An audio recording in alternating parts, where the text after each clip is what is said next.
కర్నూలు కూటమిలో లుకులుకులు మొదలయ్యాయి. ఎమిగనూరులో సమావేశమైన బీజేపీ జనసేన ఇన్ఛార్జ్లు రేపు జరిగే బాలకృష్ణ సభకు దూరంగా ఉండాలని నిర్ణయం తీసుకున్నారు. చంద్రబాబు సభకు ఆహ్వానం అందలేదని రెండు పార్టీల కేడర్ గుర్రుగా ఉంది. ఎమ్మిగనూరు టీడీపీ అభ్యర్థి జయనాగేశ్వర్ రెడ్డిపై జనసేన బీజేపీ ఇన్ఛార్జ్లు తిరుగుబాటు జెండా ఎగరవేశారు.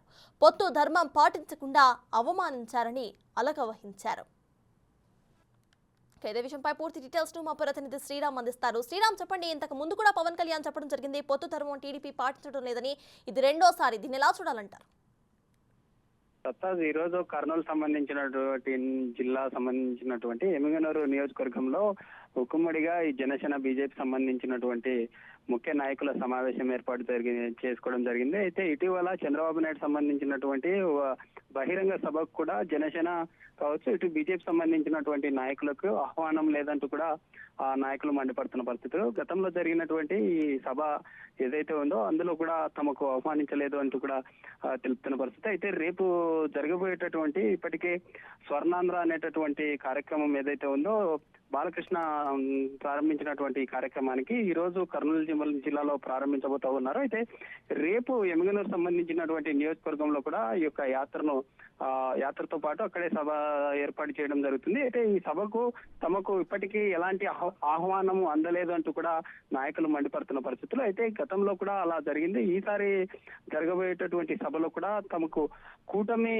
పక్షంలో ముందుకెళ్తున్నటువంటి తరుణంలో తమకు ఎందుకో ఇలాంటి ఆహ్వానం లేదంటూ కూడా ప్రశ్నించినటువంటి సందర్భాలను చూస్తా ఉన్నాం. అయితే తమ నాయకుడు అధినాయకులు ఇచ్చినటువంటి ఈ కూటమి సంబంధించినటువంటి ఒప్పందాలు ఏవైతే ఉన్నాయో వాటిని ఎందుకు పొత్తు ధర్మాల్లో భాగంగా ఎందుకు వివక్ష చూపిస్తున్నారంటూ కూడా మండిపడుతున్న పరిస్థితులు. అయితే గతంలో ఉన్నటువంటి ఎమిగనూరు సంబంధించినటువంటి జనసేన ఇన్ఛార్జ్ రేఖా గౌడ్ కావచ్చు, లేదా బీజేపీ సంబంధించినటువంటి నాయకులు అక్కడ సమావేశాన్ని నిర్వహించుకోవడం జరిగింది. అయితే వారిని అందరినీ కలుపుకునే విధంగా ఇటీవల కాలంలో కర్నూలు సంబంధించినటువంటి కర్నూలు టీడీపీ కార్యాలయంలో కూటమి సంబంధించినటువంటి ముఖ్య నాయకుల సమావేశం నిర్వహించడం జరిగింది. అయితే దాదాపుగా ఉన్నటువంటి 7 నియోజకవర్గాల్లో 3 పార్టీలకు సంబంధించినటువంటి నాయకుల సమావేశాన్ని నిర్వహించుకోవడం జరిగింది. అయితే ఇటు జనసేన కావచ్చు, బీజేపీ కావచ్చు, టీడీపీ సంబంధించినటువంటి కూటమి సభ్యులు అల్లికలు ఏవైతే ఉన్నాయో అయితే రానున్న రోజుల్లో జరగబోయేటటువంటి ఎన్నికల్లో ఎలా వైసీపీ పార్టీని ఎలా ఢీకొనాలి, ఉన్నటువంటి అసమ్మతి